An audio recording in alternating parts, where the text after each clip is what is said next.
أعوذ بالله من الشيطان الرجيم بسم الله الرحمن الرحيم. Ni famidina na ni turten zumani ya khalifa malalatika i Hazrat Mirza Masroor Ahmad adallah ta'ala binasri al-aziz fa dimamropulu avril dimamropulu surwariv taurin tashahud sini ta'un sini suratul fatiha i khalifa malalatika Hazrat Mirza Masroor Ahmad adallah ta'ala binasri al-aziz yani laza fa izy dia hanoi ny resaka mikasika ny ro fanafiana tamin'ny andro mpiainany mpaminanitsika masina sallallahu alaihi wa alihi wasallam. Voalohany dia ny fanafiana izay nataony Hazrat Ghalib bin Abdullah Laithi tany Fadak. Hazrat Ghalib radiyallahu anhu sy ireo olona izay miisa telopolo dia nalefa tany Mora ka maty avokoa ireo olona izay miisa telopolo ireo izay nalefa ny mpaminanitsika masina sallallahu alaihi wa alihi wasallam niaraka tamin'ny Hazrat Ghalib radiyallahu anhu. Ka rehefa naheno an'izany mpaminanitsika masina sallallahu alaihi wa alihi wasallam fa maty ireo miaramila izay miisa telopolo ireo niaraka tamin'ny Hazrat Ghalib radiyallahu anhu,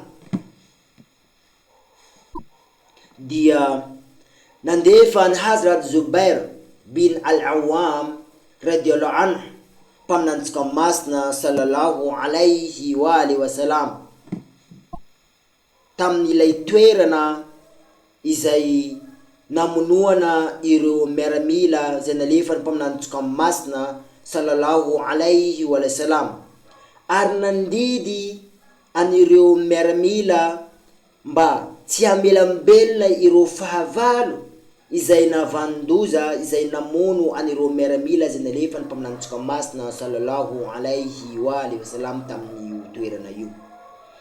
Aveo zoro malalatsika dia nilaza koa ny mikasika ny fanafiana izay nataony Hazrat Shuja bin Wahab radiyallahu anhu. I Hazrat Shuja bin Wahab radiyallahu anhu dia anisan'ireo mpanaradia izay nanaiky ny Islam ary anisan'ireo izay mpanaradia ny findramonina tany Abyssinia, ary izy dia anisan'ireo niaraka foana tamin'ny mpaminanitsika masina sallallahu alaihi wa alihi wasallam tamin'ny ady rehetra izay nataony mpaminanitsika masina sallallahu alaihi wa alihi wasallam, ary izy dia maty tamin'ny adiny Yamama. Ary aveo io khalifa malalatsika dia nitantara koa ny fanafiana izay nataony Hazrat Qal bin Umair radiyallahu anhu fa mpaminanitsika masina sallallahu alaihi wa alihi wasallam dia nandefa azy tany amin'ny toerana Zatul Atla izay toerana ao Syria izay akaiky ny Muta. Ka nisy sahaba izay miisa 12 lahy izay nalefa ny mpaminanitsika masina sallallahu alaihi wa alihi wasallam izay niaraka tamin'io toerana io. Ka maty avokoa ireo sahaba 12 lahy ireo afatsy izy ririany Hazrat Ka'b radiyallahu anhu tamin'io ady io. Aveo khalifa malalatsika dia nitantara ny adiny Muta. Ny Muta dia toerana iray izay ao Syria. Mpaminanitsika masina sallallahu alaihi wa alihi wasallam dia nandefa azy miaraka tamin'ny taratasy. Kinanjo rehefa tonga tamin'ny toerana io izy dia nisy namono ka nahatonga ny mpaminanitsika masina sallallahu alaihi wa alihi wasallam dia tezitra mafy ka nandefa miaramila izay miisa 3 lahy tany toerana izay nitarity ny Hazrat Zaid bin Harith radiyallahu anhu. Ka niteny mpaminanitsika masina sallallahu alaihi wa alihi wasallam hoe raha toa maty Hazrat Zaid radiyallahu anhu dia Ja'far bin Abu Talib radiyallahu anhu dia ho lasa ho pitarika ny tafoka miaramila.